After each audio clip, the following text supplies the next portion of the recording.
जय हिंद दोस्तों, मैं भूपेंद्र नामदेव। कैसे हो आप लोग? आशा करता हूँ आप लोग अच्छे होंगे।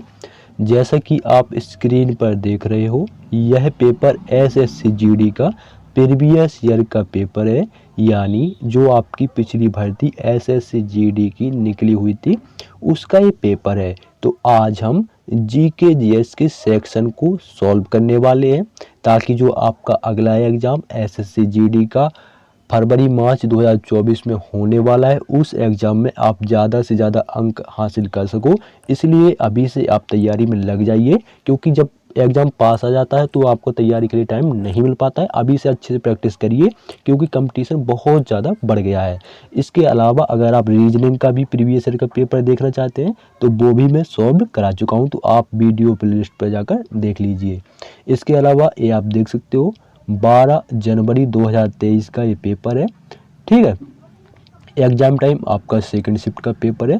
सब्जेक्ट में आप देख लीजिए कांस्टेबल जीडी एग्जामिनेशन 2022, तो पूरा ये आंसर की है, ठीक है। तो चलते हैं जीके जीएस के सेक्शन के ऊपर, थोड़ा सा हम स्क्रॉल करेंगे, ठीक है। और आप वीडियो को फुल स्क्रीन पर कर लीजिए ताकि आपको साफ साफ नज़र आ पाए। इसके अलावा अगर आप नए हों तो वीडियो को लाइक कर दीजिएगा और चैनल को सब्सक्राइब कर लीजिए, क्योंकि आपका ऐसे ही आप प्रीवियस ईयर के पेपर आप मेरे चैनल पर देख सकते हो। तो ये आप साफ साफ इसमें देख लीजिए, part B general knowledge and general awareness. तो चलिए दोस्तों वीडियो स्टार्ट करते हैं। पहला प्रश्न है आपका, 28 मार्च को लोकसभा में आपराधिक प्रक्रिया विधेयक 2022 किसने पेश किया था? तो आपका किसने पेश किया? तो दोस्तों यह है आपका अजय कुमार मिश्रा ने पेश किया। किसने? अजय कुमार मिश्रा ने। तो ऑप्शन 4 आपका बिल्कुल सही होगा। बढ़ते हैं अगले प्रश्न की ओर। अगला प्रश्न है आपका करंट अफेयर्स से ही है।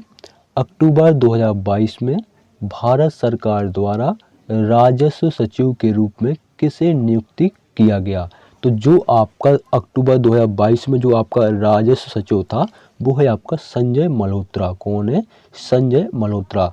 तो आप देखते होंगे करंट अफेयर्स में आपका यही प्रश्न पूछे जाएंगे, जो कि आपके अध्यक्ष हो गए, महानिदेशक हो गए। इसके अलावा जो आपकी महत्वपूर्ण घटनाएं, जो कि आपका जैसे कि G20 सम्मेलन हुआ, कब हुआ, इसकी थीम क्या थी, इसके अलावा आपका चंद्रयान 3 कब लॉन्च किया गया था। तो यही प्रश्न आपके करंट अफेयर्स में पूछे जाते हैं। अगला प्रश्न देखेंगे, भारत की पहली पंचवर्षीय योजना डैश में शुरू की गई थी। तो जो आपकी भारत में पहली पंचवर्षीय योजना शुरू की गई थी वो आपका 1951 में की गई थी। कब की गई थी? 1951 में। तो ऑप्शन 3 बिल्कुल सही होगा। और 1951 से 1956 तक चली थी, क्योंकि आपकी 5 पंचवर्षीय योजना है।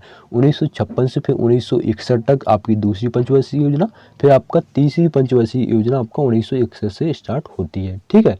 इसके अलावा आपकी जो पंचवर्षीय योजना है वर्तमान में समाप्त हो चुकी है। अब इसके स्थान पर आपका नीति आयोग चल रहा है, ठीक है। और नीति आयोग का अध्यक्ष होता है प्रधानमंत्री। बढ़ते हैं अगले प्रश्न की ओर।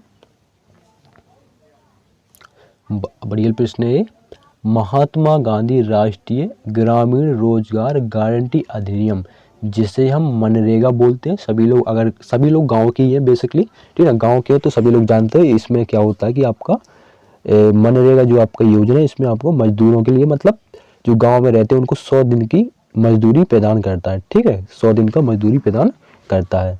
तो इसने पूछा है कि मनरेगा किस वर्ष में पारित किया गया था? तो किस वर्ष आया था ये मनरेगा? तो दोस्तों ये आपका 2005 में आया था, ठीक है। इसमें आपका 100 दिन का आपका गारंटी रहता है मजदूरी के लिए, ठीक है ना। हर गांव में आपको पता चल जाएगा मनरेगा योजना चलती है, चाहे वो यूपी हो, चाहे बिहार हो, चाहे राजस्थान हो, सभी जगह, ठीक है। अगला प्रश्न देखिए, राज्यपाल के बारे में निम्नलिखित में से कौन सा कथन सही नहीं है? तो बिल्कुल राज्यपाल के बारे में वो है मुख्यमंत्री और अन्य मंत्रियों की नियुक्ति करता है, तो ये तो बिल्कुल सही है।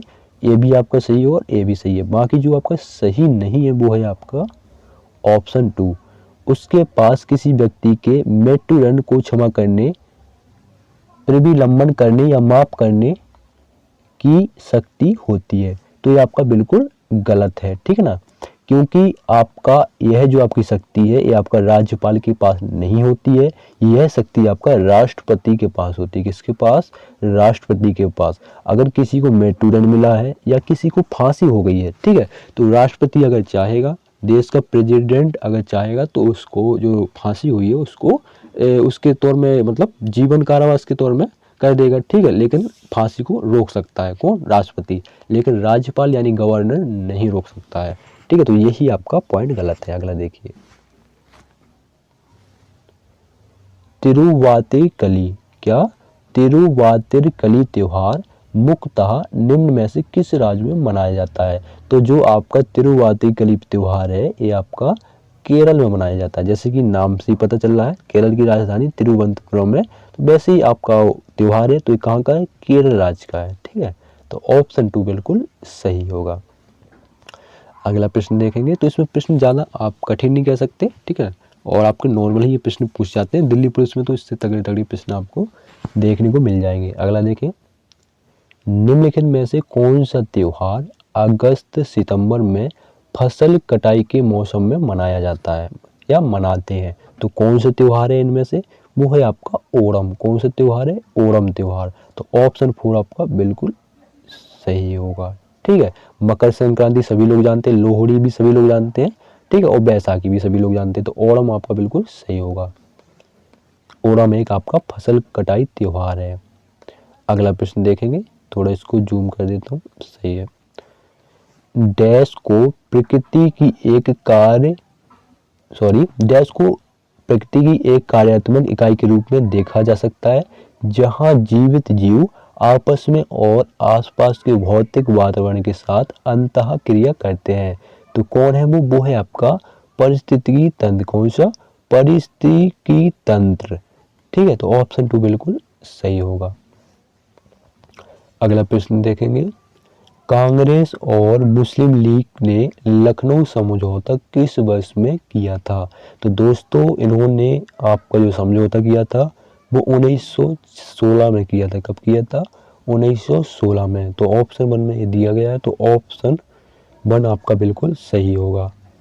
अगला प्रश्न देखेंगे, हरित क्रांति मुख्य रूप से डैश पर निर्भर है? तो दोस्तों हरित क्रांति आपका हाई यील्ड वैरायटी प्रोग्राम, क्या?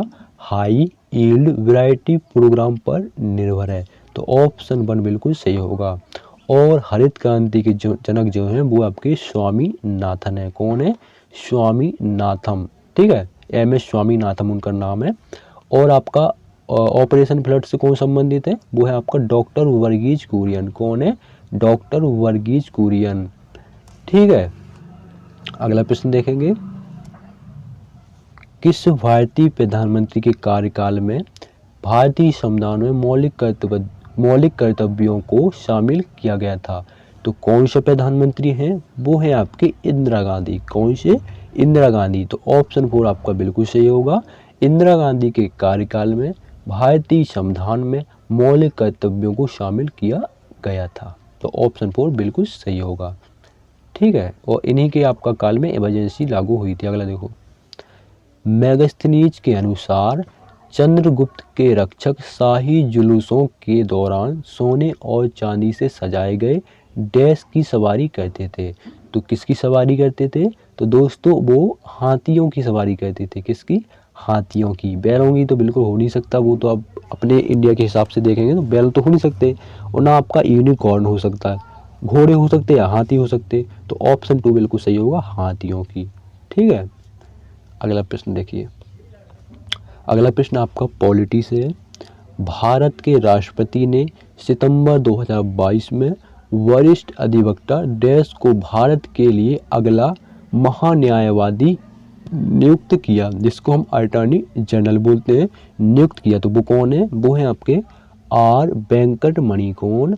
R वेंकटरमणि। तो ऑप्शन 1 बिल्कुल सही होगा, ठीक है। अगला प्रश्न देखिए, BCCI का पूर्ण रूप क्या है? मतलब BCCI का फुल फॉर्म इसने पूछा है, तो इसका फुल फॉर्म होता है board of control for cricket in India. सभी लोग जानते होंगे, board of control for cricket in India. तो ऑप्शन 1 बिल्कुल सही होगा। ठीक है। अगला देखो, synthetic fibre, synthetic rubber, plastic, die stuff, drugs और फार्मास्यूटिकल्स के निर्माण के लिए किसका प्रयोग किया जाता है? तो इन सभी के निर्माण के लिए आपका पेट्रो रसायन, किसका? पेट्रो रसायन का प्रयोग किया जाता है। तो ऑप्शन 4 आपका बिल्कुल सही होगा। अगला प्रश्न देखिए, नगद आरक्षित अनुपात के अलावा बैंकों को अल्पावधि में नगद रूप में कुछ रिजर्व रखने को भी आवश्यकता होती है, जिसे डैश कहा जाता है। तो इसको क्या कहा जाता है? इसको वैधानिक तरलता अनुपात कहा जाता है। क्या कहा जाता है? जिसे वैधानिक तरलता अनुपात कहा जाता है। तो ऑप्शन 3 आपका बिल्कुल सही होगा। अगला प्रश्न देखेंगे, निम्नलिखित में से कौन सी एक अवसादी चट्टान नहीं है? तो कौन सी नहीं है? वो है आपकी ग्रेनाइट। कौन सी नहीं है? ग्रेनाइट आपका एक अवसादी चट्टान नहीं है। बाकी आपका मृत्तिका, शैल और बलुआ पत्थर, ये सभी आपकी अवसादी चट्टान के अंतर्गत आती हैं। अगला देखेंगे, पवनों का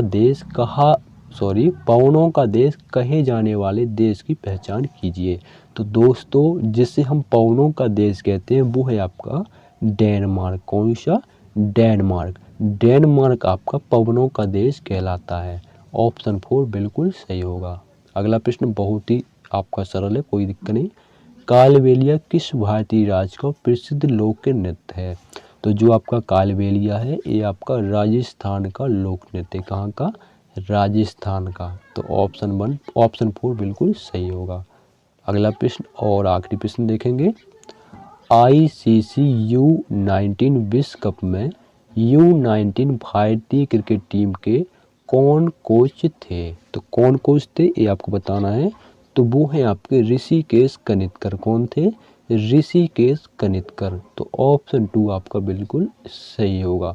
तो ये है आपका SSC GD में पूछे गए आपके 20 प्रश्न, ठीक है। और आपने अच्छे से समझा, कुछ डाउट हो तो ज़रूर पूछ लीजिएगा। कहीं मिस्टेक नज़र आई हो तो ज़रूर कमेंट बॉक्स में ज़रूर बताएं।